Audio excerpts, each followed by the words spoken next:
SIR ನಿಯಮಗಳು ಬಿಎಲ್ಒಗಳ ದುರ್ಬಳಕೆ ಆರೋಪ ಬಿಜೆಪಿ ಜೆಡಿಎಸ್ ಮುಖಂಡರಿಂದ ಪ್ರತಿಭಟನೆ. ಈ ರೀತಿಯಾಗಿ ಕಾಟಾಚಾರಕ್ಕೆ ಮಾಡ್ತಾ ಇರುವಂತಹ ಎಸ್ಐಆರ್ ಬಗ್ಗೆ ವಿಪಕ್ಷಗಳು ಆಕ್ರೋಶವನ್ನು ವ್ಯಕ್ತಪಡಿಸುತ್ತಿವೆ. ರಾಮನಗರದ ಡಿಸಿ ಕಚೇರಿಯ ಮುಂಭಾಗ ಪ್ರತಿಭಟನೆ. ರಾಜ್ಯ ಸರ್ಕಾರದ ವಿರುದ್ಧ ಘೋಷಣೆಯನ್ನ ಕೂಗಿ ತಮ್ಮ ಆಕ್ರೋಶವನ್ನು ವ್ಯಕ್ತಪಡಿಸುತ್ತಿದ್ದಾರೆ. ಕಲ್ಯಾಣ ಮಂಟಪದಲ್ಲಿ ಎಸ್ಐಆರ್ ಪ್ರಕ್ರಿಯೆಯನ್ನ ಮಾಡಲಾಗ್ತಾ ಇದೆ. ಕಲ್ಯಾಣ ಮಂಟಪ ಹಾಗೇನೆ ಸಿಕ್ಕ ಜಾಗ, ದೇವಸ್ಥಾನ ಇವುಗಳನ್ನೇ ಬೂತ್ಗಳನ್ನಾಗಿ ಮಾಡ್ಕೊಂಡ್ಬಿಟ್ಟಿದ್ದಾರೆ. ರಾಮನಗರದ ಕಲ್ಯಾಣ ಮಂಟಪದಲ್ಲಿ ಎಸ್ಐಆರ್ ನಡೆಸಿದ ವಿಚಾರ ಸಿಎಂ ಪ್ರತಿ ಬೂತ್ ನೋಡೋಕ್ಕಾಗುತ್ತಾ ಎಂದಿದ್ದಾರೆ ಪ್ರಿಯಾಂಕ್ ಖರ್ಗೆ ಅವರು. ಮತದಾನದ ಹಕ್ಕನ್ನ ಕಸಿದುಕೊಳ್ಳುವ ಹಕ್ಕು ಯಾರಿಗೂ ಕೂಡ ಇಲ್ಲ ಅಂತ ಹೇಳಿ ಸದ್ಯದ ಬೆಳವಣಿಗೆಗಳಿಗೆ ಸಂಬಂಧಪಟ್ಟಂತೆ ಮಾತನಾಡಿದ್ದಾರೆ. ಸ್ಥಳೀಯರು ಹೀಗೆ ಮಾಡಿದ್ರೆ ಬೇಗ ಆಗುತ್ತೆ ಅಂತ ಇರಬಹುದು ಅಂತ ಹೇಳಿ ಗೃಹ ಸಚಿವ ಪ್ರಿಯಾಂಕ್ ಖರ್ಗೆ ಮಾತನಾಡಿದ್ದಾರೆ. ಚೌಲ್ಟ್ರಿಗಳಲ್ಲಿ ಕೂತ್ಕೊಂಡು ಸಾವಿರಾರು ಜನಗಳನ್ನ ಅಲ್ಲಿ ಕರೆಸಿ ಈ ಒಂದು ಮಾಹಿತಿಗಳನ್ನ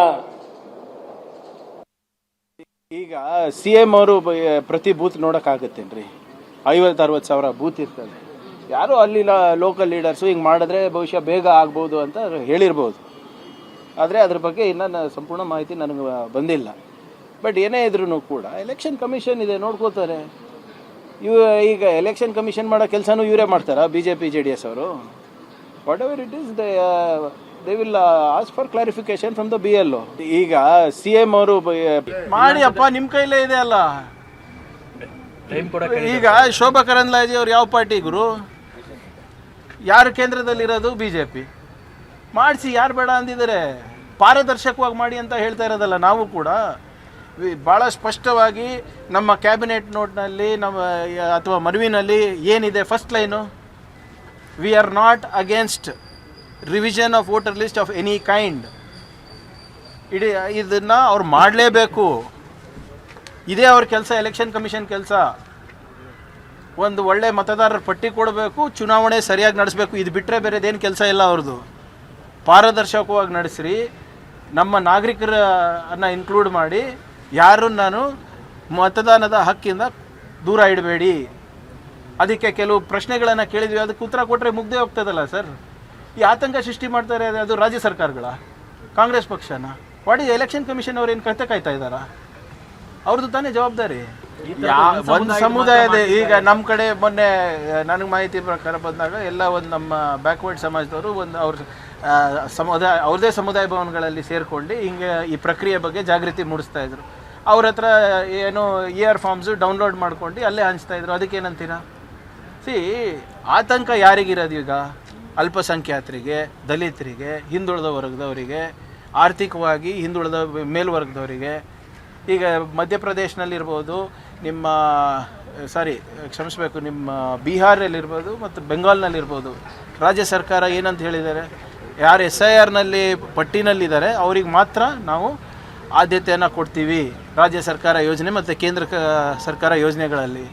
ಆತಂಕ ಹುಟ್ಟೋದಿಲ್ವಾ? ಇದನ್ನು ನಿವಾರಣೆ ಮಾಡಬೇಕಾಗಿರೋದು ಯಾರು?